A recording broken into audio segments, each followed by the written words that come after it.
Hello, നിങ്ങളൊരു പുതിയ അമ്മയാണോ? നമ്മൾ അമ്മമാർക്ക് തന്നെ നമ്മുടെ കുഞ്ഞുങ്ങളെ കുളിപ്പിക്കാം. അതിന് ശ്രദ്ധിക്കേണ്ട കുറച്ച് കാര്യങ്ങളേ ഉള്ളൂ. നമ്മൾ കുട്ടിയെ കുളിപ്പിക്കുന്നതിന് മുമ്പ് നമുക്ക് ഇഷ്ടമുണ്ടെങ്കിൽ ഓയിൽ വെച്ചൊന്ന് മസാജ് ചെയ്യാം. മസാജ് ചെയ്താൽ അവരുടെ ബോഡി ഒന്ന് റിലാക്സ് ആവും. ഒന്ന് ഉറങ്ങുമ്പോൾ അവർക്ക് കുറച്ചും കൂടെ നല്ല ഡീപ്പ് സ്ലീപ്പ് കിട്ടാനും ഹെൽപ്പ് ചെയ്യും. പിന്നെ ഒരുപാട് ഈ പഴയ ആൾക്കാർ ഈ ദേഹമൊക്കെ ഉടച്ച് കുളിപ്പിക്കുക അതുപോലെ ഒന്നും ചെയ്യേണ്ട ആവശ്യമില്ല. ജെൻറ്റിൽ മസാജ് മതി.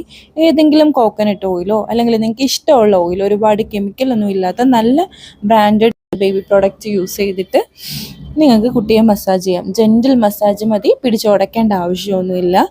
ജസ്റ്റ് ഒന്ന് മസാജ് ചെയ്ത് കഴിഞ്ഞിട്ട് അവരെ അങ്ങനെ നിലത്ത് കിടത്താതെ അപ്പോൾ തന്നെ കുളിപ്പിച്ചെടുക്കുക. കുളിപ്പിക്കുമ്പോൾ കുട്ടിയുടെ തല ചെറുതായിട്ടൊന്ന് ലിഫ്റ്റ് ചെയ്ത് വെച്ചിട്ട് വേണം കുളിപ്പിക്കാൻ. മൂക്കിലും ചെവിയിലും ഒന്നും വെള്ളം കയറാതിരിക്കാൻ ശ്രദ്ധിക്കുക. അതുപോലെ തന്നെ പൊക്കിളിൽ ഈ നമ്മുടെ